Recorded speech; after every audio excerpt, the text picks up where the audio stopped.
प्रार्थना कुठे चालली आहे तू? हा सर्वांचं आजच्या व्हिडिओमध्ये मी पूजा खूप खूप स्वागत करते। तर आज आपण चायवल शोधायला आलोय। हे चायवल आहे ना, थोडासा जरी पाऊस पडला ना तरी पण आपल्याला जंगलामध्ये बघायला मिळतं।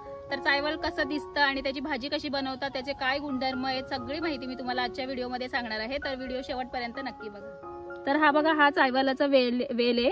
तर हा चायवलाचा वेल दिसायला तेलपटाची जी भाजी असते ना, ते तेलपटाच्या वेलीसारखाच दिसतो। फक्त ह्या चायवलाच्या वेलीला हे बघा, तुम्ही व्हिडिओमध्ये बघू शकता की छोटे छोटे काटे असतात। चवीला सुद्धा ही भाजी तेलपटाच्या भाजीसारखीच लागते। आणखी एक भाजीचा फरक म्हणजे ह्या भाजीची जी पानं असतात ती आणि वलकांदाच्या वेलाची पानं, या दोन्हींची पानं जी आहेत ना ती सेम असतात। तर हा आहे चायवलाचा वेल आणि हा आहे वलकांदाचा वेल। तर दोन्हींची पानं तुम्ही बघू शकता की दोन्हींची पानं जवळपास दिसायला सेमच आहेत। फक्त हा जो चायवलाचा वेल आहे त्याचा कलर थोडा डार्क आहे व या चायवलाच्या वेलीला हे असे थोडेफार काटे असतात। आणि हा वलकांदाचा वेल आहे त्याला अजिबात काटे नाहीये। तर तुम्ही ही चायवलाची भाजी आणताना खबरदारी घेतली पाहिजे, कारण हा जो वलकांदाचा वेल आहे तो खूपच कडू असतो चवीला। तर कोणत्याही प्रकारची रानभाजी आणताना आपल्याला त्या रानभाजीची ओळख असणं ही खूप महत्त्वाचं आहे। त्यामुळेच रानभाजी आणताना किंवा ती विकत घेताना एखाद्या जाणकार माणसाकडूनच घ्यावी किंवा ज्याला रानभाज्यांबद्दल माहिती आहे अशाच माणसासोबत जाऊन आपण रानातून ही रानभाजी आणली पाहिजे। तर हा चायवलाचा वेलीचा आपल्याला वरचा कवळा भाग असा तोडून घ्यायचा आहे।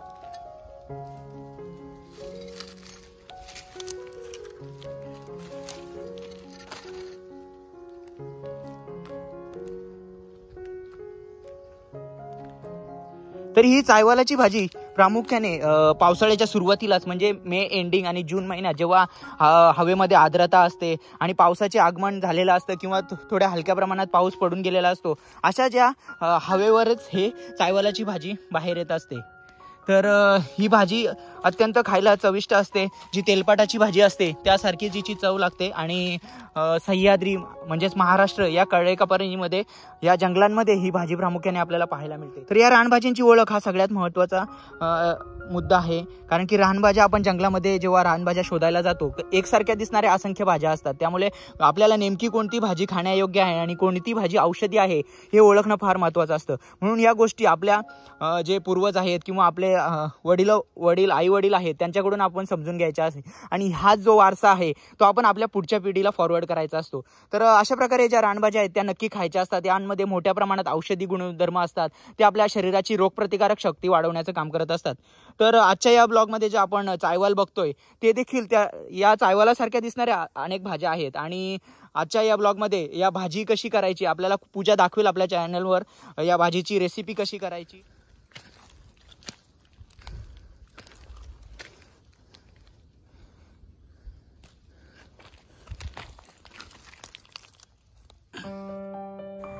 चला तर मग आता चायवळाची भाजी कशी बनवायची ते बघूया।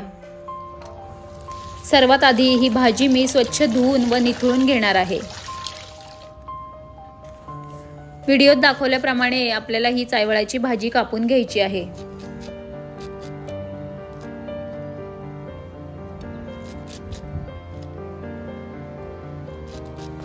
ही भाजी बनवण्यासाठी मी काय काय साहित्य घेतले ते दाखवते। इथे मी कांदा घेतलेला आहे, त्यानंतर मिरची, लसूण, तेल घेतलेला आहे, त्यानंतर हिंग, हळद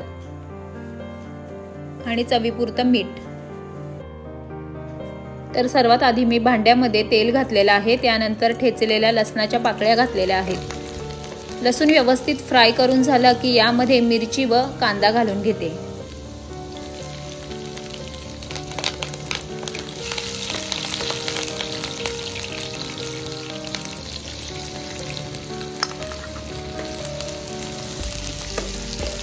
कांदा, मिरची, लसूण 2 ते 3 मिनिट व्यवस्थित आपल्याला परतून घ्यायचंय। त्यानंतर यामध्ये हिंग, हळद व चवीपुरतं मीठ घालायचंय।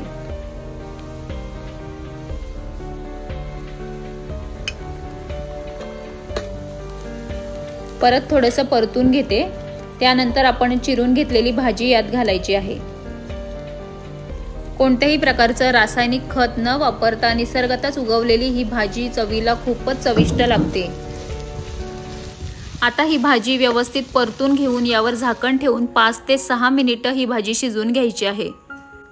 या भाजीमध्ये आपण कोवळे कोंबच घेतलेले असतात, त्यामुळे ही भाजी खूप लवकर शिजते। अशा प्रकारे भाजी खाण्यासाठी रेडी झालेली आहे। तर तुम्ही सुद्धा ही चविष्ट भाजी नक्की बनवून बघा आणि आजचा हा व्हिडिओ तुम्हाला कसा वाटला हे मला कमेंटमध्ये लिहून नक्की कळवा। व्हिडिओ शेवटपर्यंत बघितल्याबद्दल धन्यवाद।